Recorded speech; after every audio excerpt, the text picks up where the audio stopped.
नमस्कार, न्यूज 18 राजस्थान पर आप सभी का स्वागत है। मैं हूं आपके साथ हेमंत कुमार और चलिए खबरों की शुरुआत करेंगे इस वक्त की सबसे बड़ी खबर के साथ। पोखरण से बड़ी खबर है जहां पर टंकी पर ग्रामीण चढ़े हुए हैं। गोचर भूमि से अतिक्रमण हटाने की मांग को लेकर ग्रामीणों का प्रदर्शन। रिटायर्ड पुलिसकर्मी के नेतृत्व में ये प्रदर्शन ग्रामीण कर रहे हैं। फसून के राजमथाई गांव का ये पूरा मामला है। बड़ी जानकारी इस वक्त की विभिन्न मांगों को लेकर के ग्रामीण टंकी पर चढ़े हुए हैं। न्यूज 18 राजस्थान पर सबसे पहले वो तस्वीरें हम आपको दिखा रहे हैं जहां ग्रामीण टंकी पर चढ़कर प्रदर्शन कर रहे हैं। और इसी बीच ज्यादा जानकारी के साथ हमारे सहयोगी सामलदान पोखरण से हमारे साथ फोन लाइन पर जुड़ चुके हैं। सामलदान, आखिरकार किन वजहों को लेकर के ये ग्रामीण टंकी पर चढ़कर प्रदर्शन कर रहे हैं, अभी क्या स्थिति है?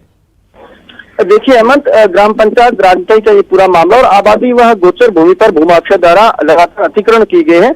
अतिक्रमणों को हटाने की मांग को लेकर जो सेवानिवृत्त पुलिसकर्मी है रूप सिंह के नेतृत्व में 3 दिन पूर्व भी टंकी पर चढ़कर विरोध जताया गया, जो संदेश के बाद प्रशासन के नीचे और आज फिर तीसरे दिन युवाओं के साथ रूप सिंह ऊपर चढ़ा और लगातार मांग कर रहा है कि अतिक्रमण जल्द से जल्द हटाया जाए। हेमंत, लेकिन सामलदान, आप जैसा कि जिक्र कर रहे हैं 2 दिन पहले भी इस तरह से टंकी पर चढ़ करके प्रदर्शन किया गया था। प्रशासन को अवगत कराने की कोशिश की गई कि काश प्रशासन सुन ले, लेकिन क्या वजह कि आखिरकार प्रशासन इनकी मांगों को अनदेखी कर रहा है? क्योंकि गोचर भूमि का मसला है, प्रशासन को संवेदनशीलता के साथ कार्रवाई करनी चाहिए।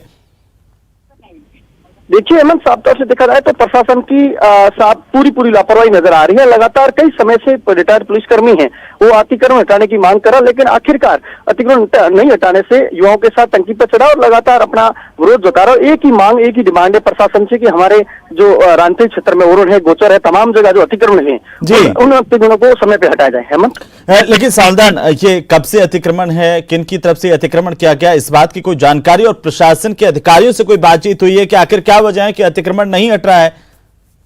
देखिए हेमंत, जो फलसून एसएचओ है भौरलाल विष्णु, वो मौके जाब्ता मौके पे पहुंच गया। प्रशासन अधिकारियों से लगातार संपर्क किया जा रहा है, लेकिन इस बात की पुष्टि नहीं हो रही किस समुदाय के किस लोगों का अतिक्रमण है। ये साफ है कि कई सैकड़ों अतिक्रमण किए गए और अतिक्रमण हटाने की मांग कर, और इसमें साफ तौर से देखा जाए तो प्रशासन की पूर्ण लापरवाही सामने आ रही है। हेमंत, बिल्कुल, चलिए बहुत बहुत शुक्रिया सामलदान तमाम जानकारी के लिए। तस्वीरें आपकी टीवी स्क्रीन पर जहां पर ग्रामीण लगातार प्रदर्शन कर रहे हैं टंकी पर चढ़ करके, और ये मांग है कि जल्द से जल्द जो गोचर भूमि है उससे अतिक्रमण हटाए जाएं। चलिए आगे बढ़ेंगे। कोटा के दादाबाड़ी में कुछ युवकों को गिरफ्तार करने के लिए गई पुलिस की टीम को भारी विरोध का सामना करना पड़ा है। पुलिस कर्मियों और स्थानीय लोगों के बीच धक्का मुक्की का वीडियो वायरल हो रहा है। वीडियो 2 दिन पुराना बताया जा रहा है। इस मामले को लेकर पुलिस शांति भंग के आरोप में लोगों को गिरफ्तार भी कर चुकी है। ये तस्वीरें हैं कि किस तरीके से इस पूरे मामले को लेकर के अब जो तस्वीरें सामने आई है। गिरफ्तार करने गई पुलिस का विरोध, पुलिस ने धक्का मुक्की पुलिस के साथ की, और ये तस्वीरें पुलिस पर ही आरोप लगे हैं कि पुलिस ने धक्का मुक्की की है, जहां पर महिलाओं के साथ भी पुलिस की तरफ से धक्का मुक्की करने के आरोप लगे हैं। और अब बात लपटों की विनाश लीला की। आप टीवी स्क्रीन पर इस विनाश लीला की 2 अलग अलग तस्वीरें हम आपको दिखाने जा रहे हैं। पहली तस्वीर जैसलमेर शहर की, जहां पर मोबाइल दुकान में भीषण आग लगी। दूसरी तस्वीर दौसा जिले के लालसोट की है, जहां पर आग में इलेक्ट्रॉनिक दुकान जलकर खाक हुई है और इलेक्ट्रॉनिक सामान जला है। दोनों तस्वीरें आप देख सकते हैं किस तरीके से आग जो है वो फैली और उसके बाद काफी नुकसान हुआ है।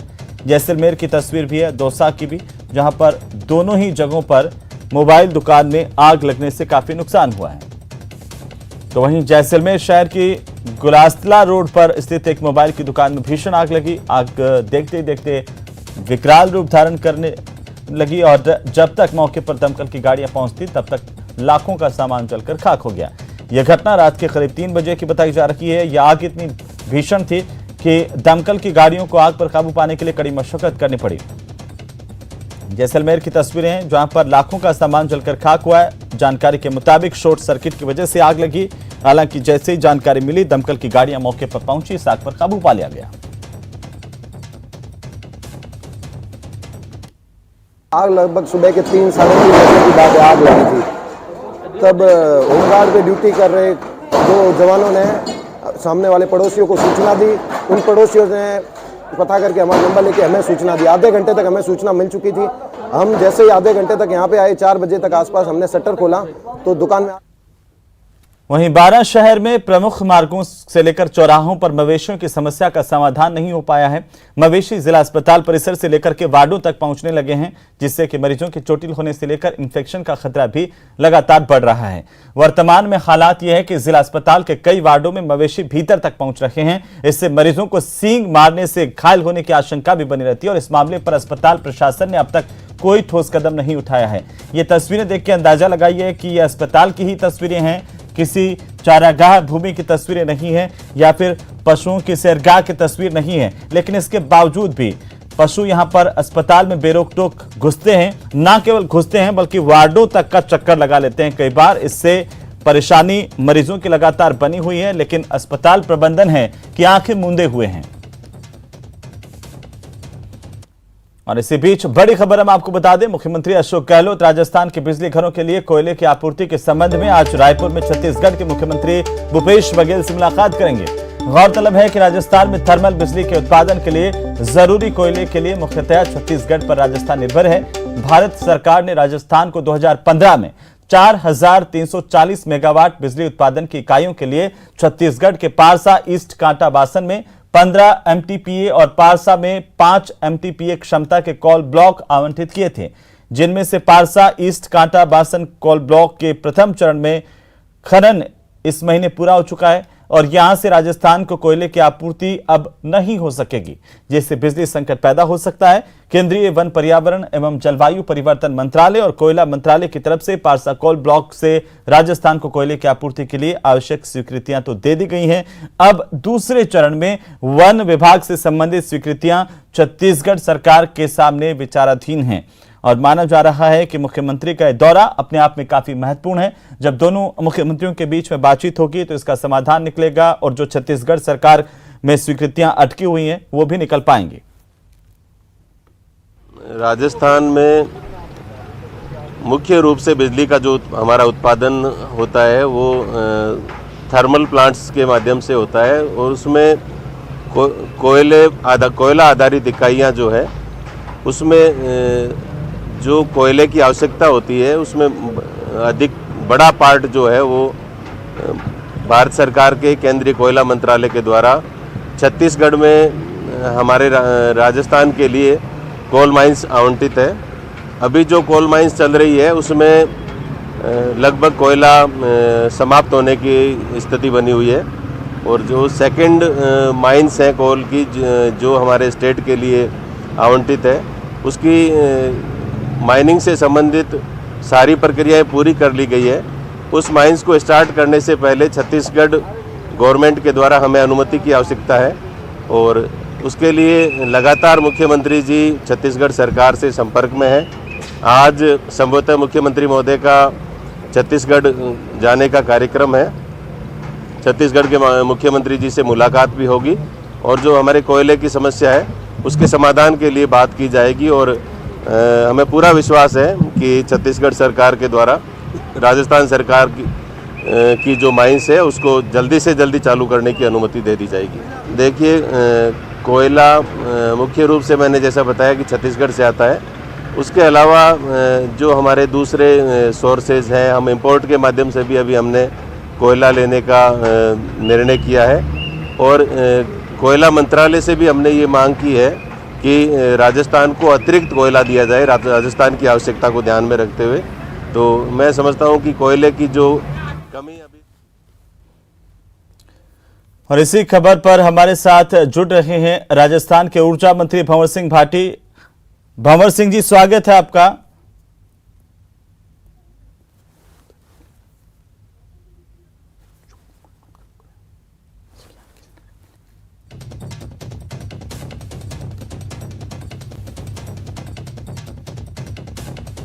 और हमारे साथ रायपुर से हमारे सहयोगी ममता जुड़ रही हैं, उनका हम रुख कर लेते हैं।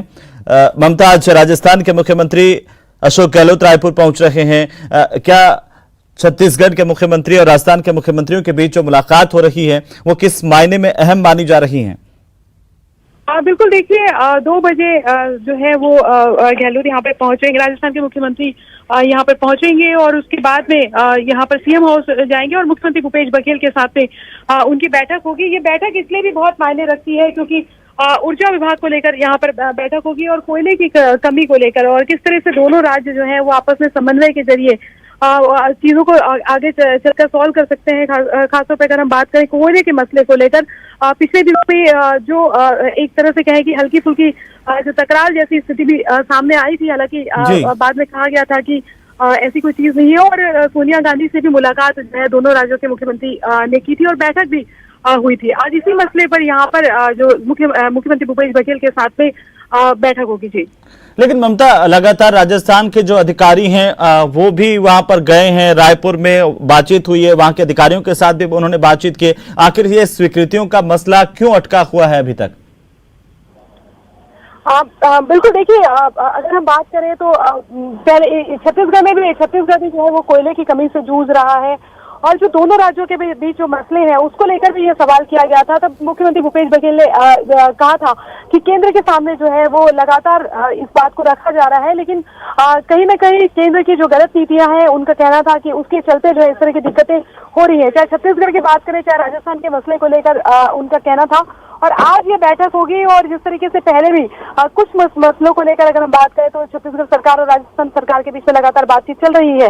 देखना ये होगा कि आज ये 2 बजे जो बैठक होगी उसमें किस तरह की चीजें सामने आती है। अशोक गहलोत और मुख्यमंत्री भूपेश बघेल दोनों एक साथ बैठकर बात करेंगे। ऊर्जा विभाग के अधिकारी भी होंगे और रायपुर पर यहाँ के जो अधिकारी होंगे उसके साथ ही राजस्थान के भी अधिकारी जो है वो मौजूद रहेंगे, जो प्रमुख अधिकारी है। उसके बाद देखने वाली बात होगी कि इस बैठक के नतीजे किस तरह से होते हैं और समन्वय आपस में किस तरह से दोनों राज्यों के बीच में हो सकता है। बिल्कुल ममता, ये उम्मीद की जानी चाहिए कि इस बैठक के बाद में जो कोयले को लेकर के समस्याएं चल रही हैं उनका समाधान हो पाएगा। बहरहाल बहुत बहुत शुक्रिया हमारे साथ जुड़ने के लिए। लगातार अपडेट हम आपसे लेते रहेंगे।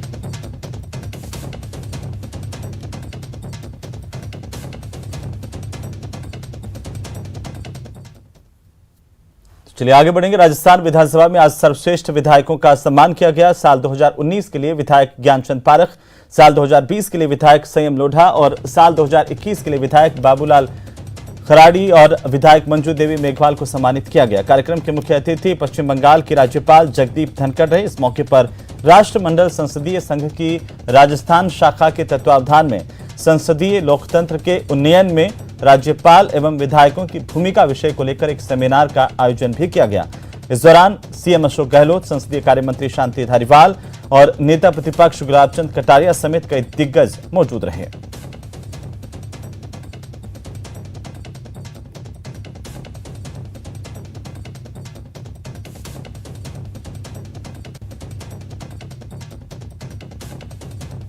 सर्वश्रेष्ठ विधायकों को सम्मानित किया गया, जिसमें 4 अलग अलग तस्वीरें आपकी टीवी स्क्रीन पर। साल 2019 के लिए ज्ञानचंद पारख का सम्मान किया गया और साथ ही साथ साल 2020 के लिए संयम लोढ़ा सर्वश्रेष्ठ विधायक रहे, उनको भी सम्मानित किया गया। वहीं साल 2021 की अगर हम बात करें तो साल 2021 में 2 विधायक इस सम्मान के हकदार बने, जिनमें एक बाबूलाल विधायक और साथ ही साथ जायल से कांग्रेस पार्टी के विधायक मंजू देवी मेघवाल, उनको भी राज्यपाल की तरफ से सम्मान दिया गया।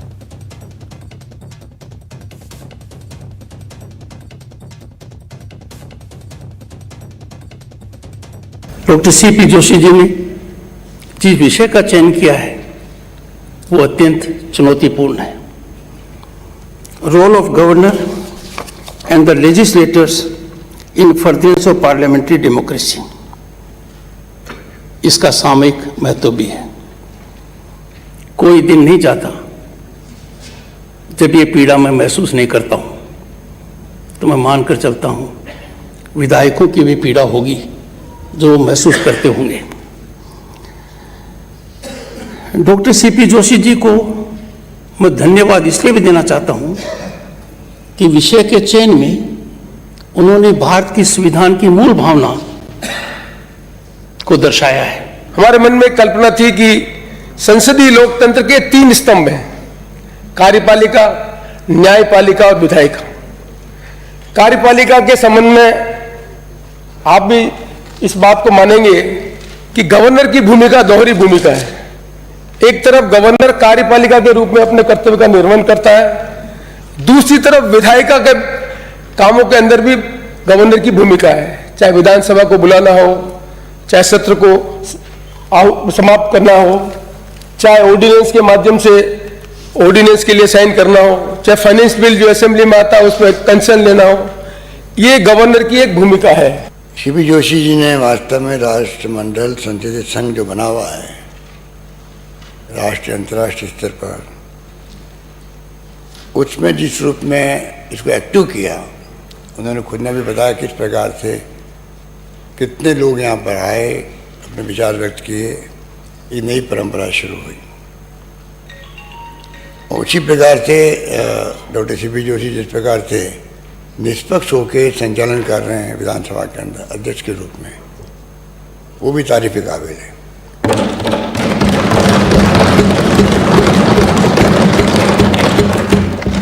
देश के अंदर अधिकांश राज्यों में विधानसभाएं कहीं 4 दिन, कहीं 8 दिन, 10 दिन में खत्म हो जाती है। बड़े सेशन भी बड़े बड़े राज्यों के अंदर, पर हमारे यहाँ जिस प्रकार से पक्ष विपक्ष मिलकर के लंबे समय तक चलाने का प्रयास करते हैं और वो संपन्न हो रहा है राजस्थान के अंदर। मैं सोचता हूँ आज जिन सर्वश्रेष्ठ विधायकों का चयन हुआ है, मैं भी कई वर्षों से विधायक हूँ, लेकिन अब की बार सीपी जोशी जी ने जो चयन किया है वो उन विधायकों की क्वालिटी को ध्यान में रख करके वो किस प्रकार से अपना जीवन विधानसभा में जीते हैं। आज ये इस विधानसभा का सौभाग्य है कि एक शेड्यूल ट्राइब का लगातार कोटड़ा जैसे एक दुर्गम क्षेत्र से विधायक के रूप में जीत करके आया तीसरी बार। खबरें भी और भी हैं, लेकिन फिलहाल वक्त तो चला एक छोटे से ब्रेक का। ब्रेक के उस पार हम आपको दिखाएंगे प्रधानमंत्री नरेंद्र मोदी की पाठशाला।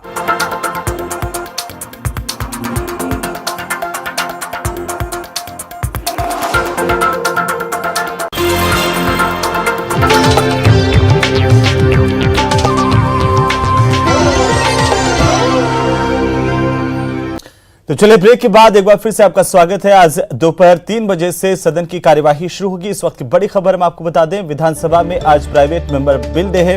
विधानसभा में इस दौरान 5 गैर सरकारी संकल्प रखे जाएंगे। 5 संकल्प बीजेपी के विधायक रखेंगे। इनका चुनाव लॉटरी के जरिए किया गया, जिसमें 5 संकल्प बीजेपी विधायक रखेंगे। बिहारी लाल बिश्नोई, अविनाश गहलोत, अनीता बघेल, ये तमाम विधायक हैं जिनके नाम ये संकल्प निकले और लॉटरी के जरिए 5 विधायकों का चयन किया गया था। अशोक लावटी, राजेंद्र राठौड़ भी इसमें शामिल हैं। इस तरह से भारतीय जनता पार्टी के 5 विधायक जो संकल्प आज रखेंगे, 5 संकल्प। और आपको बता दें कि 3 बजे से आज सदन की कार्यवाही शुरू हो रही है। तो बिल को लेकर के प्राइवेट मेंबर बिल डे आज है। एक से ज्यादा बिल होने की सूरत में लॉटरी की मदद से सदन के पटल पर रखने के लिए बिल चुने जाते हैं। कार्य सलाहकार समिति की ओर से कार्य सूची में शामिल किया जाता है। इन बिल को प्राइवेट मेंबर बिल कहा जाता है और इनको आज 5 अलग अलग बिल जो है वो विधायक रखेंगे। सभी भारतीय जनता पार्टी के विधायक हैं जिनका चुनाव लॉटरी के जरिए किया गया। सदन में किसी भी दिन पेश नहीं किया जा सकता है प्राइवेट मेंबर बिल, उसके लिए एक दिन तय होता है। प्रत्येक सत्र में एक दिन नियत किया गया है और वो आज है। तो माह के दूसरे शुक्रवार को पेश किया जाता है प्राइवेट मेंबर बिल और आज ये प्राइवेट मेंबर बिल सदन के पटल पर रखे जाएंगे।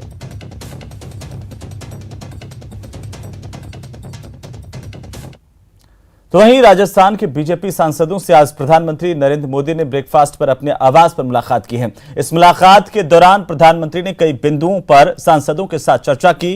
केंद्र की योजनाओं को राज्य में किस तरीके से इंप्लीमेंट करना है, जन जन तक पहुंचाना है, इस पर भी चर्चा की गई है। तो पीएम मोदी के आवास पर बीजेपी के तमाम सांसद पहुंचे थे, जहां पर प्रधानमंत्री के साथ उनकी मुलाकात हुई।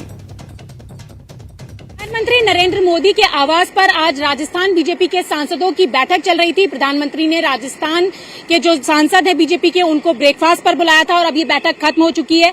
आप तस्वीरों में देख सकते हैं कि अब सांसदों ने प्रधानमंत्री आवास से निकलना शुरू कर दिया है और जब भी संसद का सत्र चलता है उस दौरान अलग अलग राज्य के सांसदों के साथ प्रधानमंत्री नाश्ते पर चर्चा करते हैं। केंद्र की क्या योजनाएं हैं, उन्हें राज्यों में किस तरीके से इम्प्लीमेंट करना है, उनको इम्प्लीमेंट करने में किस तरीके की कोई समस्या आ रही है, उस पर भी चर्चा की जाती है। और तमाम जो सांसद हैं वो अपने राज्यों से जुड़ी बातें प्रधानमंत्री के समक्ष रखते हैं, समीक्षा की जाती है और इसके साथ ही केंद्र की योजनाओं को राज्यों में किस तरीके से इम्प्लीमेंट करना होता है, उसको लेकर भी चर्चा की जाती है। इसी को लेकर आज राजस्थान बीजेपी के सांसद ब्रेकफास्ट पर पहुंचे थे। करीबन 2 घंटे ये बैठक चली और अब ये बैठक खत्म हो चुकी है और इस बैठक में कई मुद्दों पर बात हुई। हालांकि एक शिष्टाचार बैठक थी, लेकिन अपने राज्यों से जुड़ी हुई जो भी बातें हैं वो प्रधानमंत्री के समक्ष सांसदों ने रखी और प्रधानमंत्री ने भी सांसदों की सभी बातें सुनी और आगे की रणनीति किस तरीके से तैयार करनी है, इसको लेकर भी प्रधानमंत्री ने सांसदों को टिप्स दिए। राज्य में केंद्र की योजनाओं को आगे किस तरीके से लेके जाना है, सुचारू रूप से कैसे बढ़ाना है, जन जन तक केंद्र की योजनाओं को किस तरीके से पहुंचाना है, इन तमाम बिंदुओं पर यहां पर चर्चा की गई। कैमरा पर्सन योगेंद्र के साथ रचना, न्यूज़ 18 दिल्ली। तो वहीं राजस्थान वंशावली संरक्षण एवं संवर्धन अकादमी के अध्यक्ष एक दिवसीय दौरे पर जैसलमेर में हैं। राजस्थान वंशावली संरक्षण एवं संवर्धन अकादमी के अध्यक्ष राम सिंह राव जैसलमेर के दौरे पर पहुंचे और इसी दौरान वंशावली कला और रीति को लेकर के मीडिया से रूबरू हुए। इस दौरान उन्होंने विलुप्त होती वंशावली प्रथा के संरक्षण के लिए अकादमी बनाने के लिए मुख्यमंत्री अशोक गहलोत का आभार जताया है। साथ ही उन्होंने न्यूज़ 18 राजस्थान से खास बातचीत करते हुए बताया कि वंशावली लिखने वाले वंशावली लेखकों और आम जन के बीच जो दूरियां हैं, अकादमी से मिटाने की कोशिश करेगी।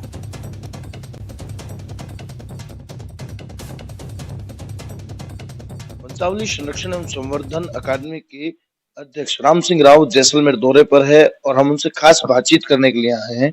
क्या कुछ जो है वो तैयारियां कर रहे हैं, क्योंकि कहीं ना कहीं वंशावली की जो रीत थी और जो परंपराएं थी वो कहीं ना कहीं विलुप्ति की कगार पर थी और अब सरकार ने एक अकादमी बनाई है और आप उसके अध्यक्ष, क्या कुछ तैयारी है?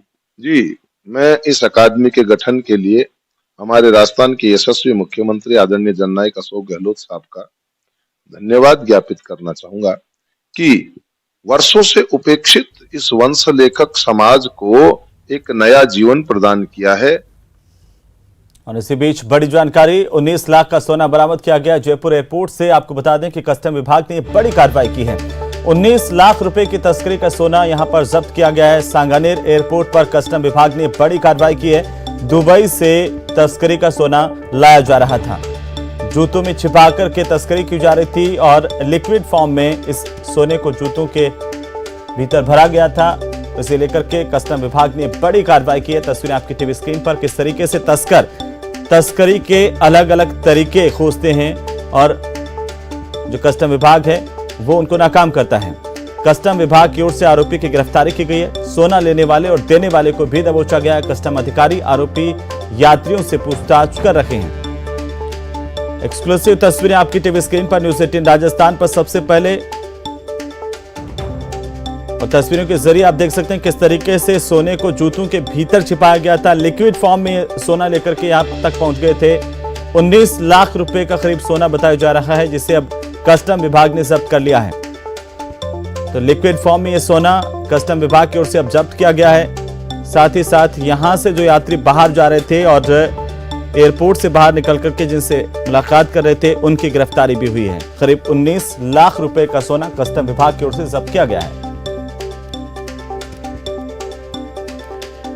वहीं अलवर में पानी की समस्या को लेकर महिलाओं ने दोबारा बहरोड रोड टी पॉइंट पर जाम लगा दिया। इन महिलाओं ने सड़क पर बैठकर प्रदर्शन किया है। मौके पर पहुंची पुलिस ने जाम खुलवाने की कोशिश की, लेकिन महिलाओं ने जाम नहीं खोला।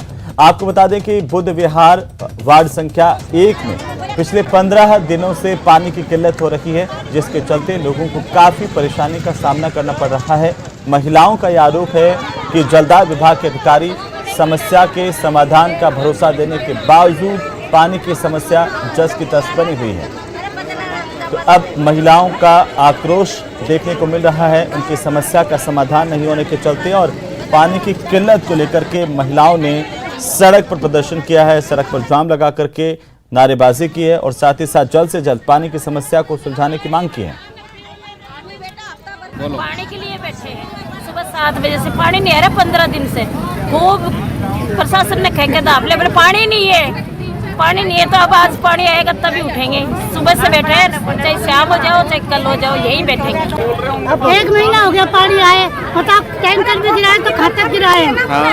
पानी की समस्या हल करवाओ हमारी, नहीं होगी तो ऐसे ही भूख हड़ताल बैठे। पानी क्यों नहीं आ रहा है? तो हमको क्या पता। पार्षद वगैरह से बात हुई आपकी? पार्षद से हुई है, पार्षद यही है? पार्षद भी यही है। यहाँ वक्त एक ब्रेक का है, ब्रेक के बाद दिखाएंगे बात महंगाई को लेकर के।